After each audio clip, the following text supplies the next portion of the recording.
Assalamualaikum warahmatullahi wabarakatuh. Perkenalkan, saya Karlina dengan NPM C101835 dari mata kuliah Pasar Modal dan Manajemen Portofolio kelas C. Di sini saya akan menganalisis tentang analisis fundamental saham PT Bank Negara Indonesia Persero Tbk. Baik, selanjutnya sebelum saya menganalisis, di sini saya akan memaparkan profil pada PT Bank Negara Indonesia. Bank Negara Indonesia atau BNI adalah merupakan bank yang fokus pada korporasi, komersial menengah, kecil, dan luar negeri. Dalam struktur manajemen organisasinya, Bank Negara Indonesia dipimpin oleh seorang direktur utama yang saat ini dijabat oleh Roy Ketumilar. Selanjutnya, emiten yang dinilai under value dan prospek yang diprediksi membaik. Apakah emiten ini layak diinvestasikan? Mari kita bahas. Nah, di sini terdapat grafik mengenai kinerja keuangan pada Bank BNI. Untuk melihat apakah saham ini tergolong mahal atau murah, kita bisa melihat valuasi price book value-nya yang ada di 0,57x per Juni tahun 2020. Ini tergolong membeli di harga diskon atau under value. Selanjutnya, di sini terdapat laporan rasio keuangan pada PT Bank Negara Indonesia Persero Tbk per 30 Juni tahun 2020 dan 2019. Jika melihat poin nomor 2 yang digambar ini, bahwasanya aset produktif bermasalah dan aset non produktif bermasalah terhadap total aset produktif dan aset non produktif. Jadi aset bermasalah ada di angka 2,27%. Ini artinya kualitas asetnya itu adalah aman. Batas maksimal untuk nilai tersebut adalah 3%. Jadi akan lebih baik jika nilainya rendah, yang artinya kredit dari Bank BNI cukup lancar. Untuk aset produktif bermasalah juga masih aman untuk industri perbankan. Untuk NPL yang artinya pinjaman yang tidak perform menimbulkan kerugian.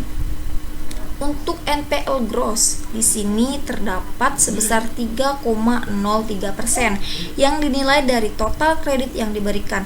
Kemudian NPL net atau kredit macetnya ada di angka 0,55% yang dinilai aman. Idealnya suatu bank NPL harus kecil untuk NPL gross kurang dari 2% dan NPL net kurang dari 1%. Selanjutnya, nah yang kedua ini juga ada laporan rasio keuangan yang terdapat pada poin 5, 6, 7, 8, 9, 10, serta 11, yang dimana untuk ROA ada di 1,38%. Cukup bagus karena idealnya ada di 1,50%. Namun ROE Bank BNI cukup kecil, ada di 8,74%.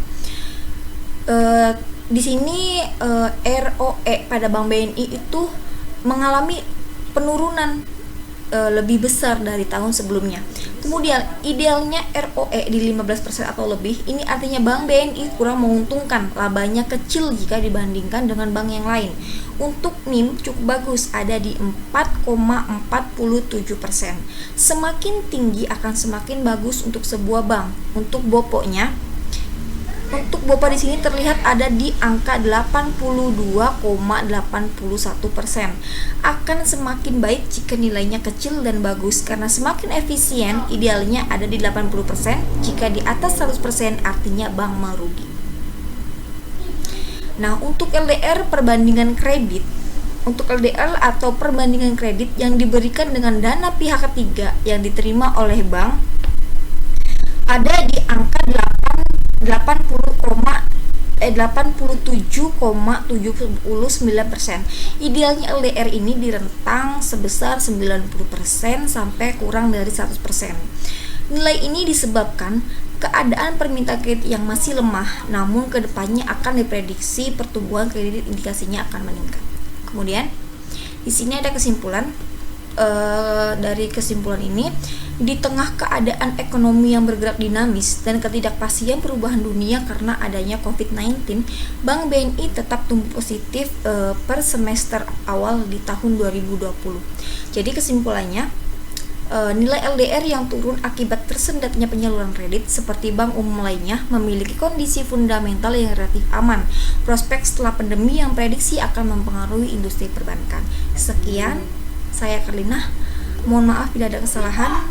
Wassalamualaikum warahmatullahi wabarakatuh.